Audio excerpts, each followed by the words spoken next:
We'll be very glad to see you back. Yeah, look, I'm really excited about getting back. I don't know about being love bombed though. I coached against them a couple of times with the All Blacks, and I think I was pretty unpopular there. So, I swapped sides again, and there'll be a degree of unpopularity, but the way my family and I were looked after in Dublin was fantastic, and right around Ireland. So, yeah, it's a special place for us. Obviously, we still have a home there and a daughter, and I'm looking forward to catching up with her actually as well. So, yeah, it'll be a nice week to get back there. But there's only one game in town, and that's all about the footy and trying to help these guys prepare as best they can. Sorry mate, just one at the back. He was next. Sorry. Is it correct on the weather in the build-up that a few of the guys hadn't actually even seen snow before this week, or was that just a rumour? Yeah, there was a fair few of us, which I think I was included there, seeing it actually snowing. So we're all pretty excited about it. I don't think Joe was, but it obviously disrupted us a bit yesterday with our captain's run. But I guess that's all part of the experience being over here. First snowball fight. First snowball fight. Yeah, there's a few there around the bus. Thanks, Al. Yeah, Joe, you've described this project as a bit of a race against time. Talk about the Lions next year. I just wonder, was today a bit of a reality check? Or you seem quite happy with lessons you learned, but does it show how far you got to go? Or how do you look at today's game in that respect? Yeah, it's a good question to put things in context, and I think that context is still pretty positive because Scotland will contribute, I've no doubt, a number of players. I know Faz well, and I'm not trying to pick his team, by the way. I just think there's some guys who played really well in that game today, but also, 2 weeks ago, they scored a scorching try and got brought back, and probably the South African scrum was the difference potentially on the day. They're a tough team. 2 out of 3. What I'm hoping is that people do see it as a real contest next July, because I think we're building a little bit of momentum, and I always said from the start it would never be linear, because high performance, it just isn't. There's going to be days where it doesn't go as well as you'd like it to go, and again, they're not excuses, they're just reasons for why we were a little bit out of kilter.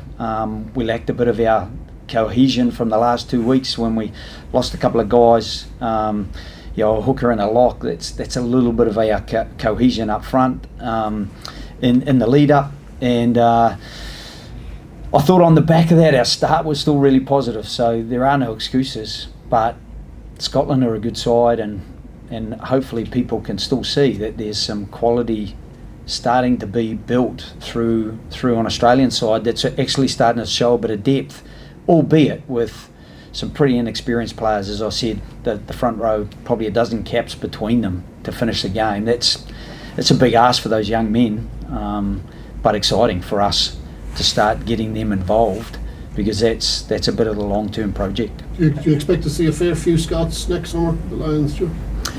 Yeah, as I said, I'm not going to try to pick Faz's team for him, but there were some pretty good boys out there today, I thought, and certainly when things broke open, a couple of the finishes were top notch. We were scrambling in defence, but didn't quite shut them down. As I said, we slipped off 30 plus tackles. You're just going to struggle to contain Scotland if you're slipping off that many tackles. Do you think Tui Pelosi will be in that Lions squad?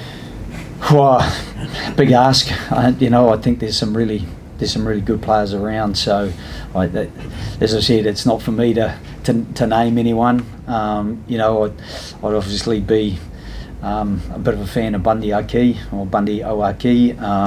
and Ollie Lawrence has had a good year. Henry Slade's got great experience, but I thought Hugh Jones as well as Sione, they're a good one too in that midfield for Scotland.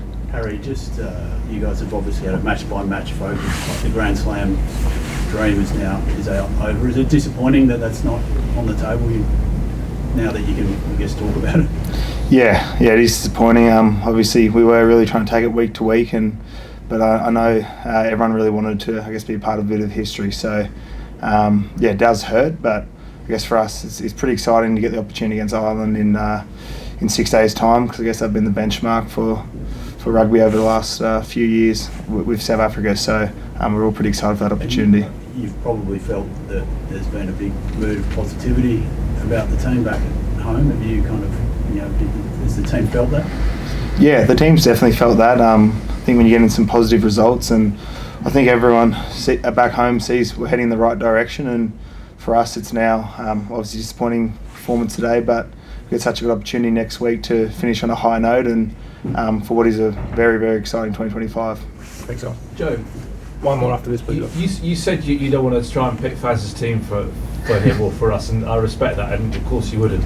But at the same time, are you not trying to do that personally in your head or in your planning department at home? Because you're obviously thinking about who you're going to be playing next year, and you can't do an analysis on a team that doesn't exist, but you can go as far as you can. Yeah, I guess you just get so busy in these match weeks, and we had to be pretty adaptable, so we're trying to just get ourselves sorted at the moment. And the big project for us at the moment is really just trying to build the belief amongst our group, and probably look less about the Lions while we're building toward that, look less about them personally, but more about, we know how challenging that's going to be.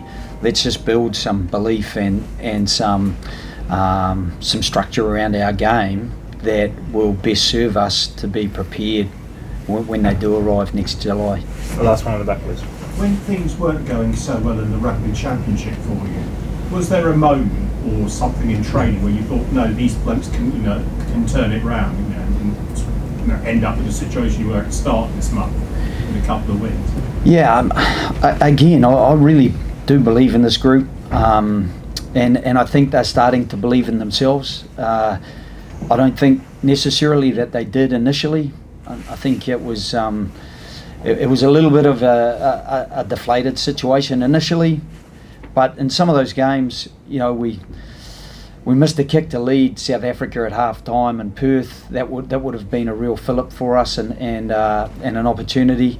We won the next game against Argentina in La Plata and actually led 20 points to 3 30 minutes in the following week. And again, while we fell off the cliff, I saw enough in the first part to say, well, if we can keep constructing a half of rugby positively, we can get there.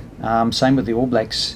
Losing 31-28 to the All Blacks is, a lot of teams would probably grab that, particularly where we were last year to where we got to, and even the second game at Wellington. In the 38th minute, we're ahead, leading into half time, and deservedly so. So that was a rugby championship that allowed us to get a bit of belief, because we're gauging ourselves on a whole lot of on-field behaviours, not just the end result. And unfortunately, we're looking for those on-field behaviours to gain the result, and we didn't today because we're up against a really well-coached, well-drilled, mature Scotland side that executed really well.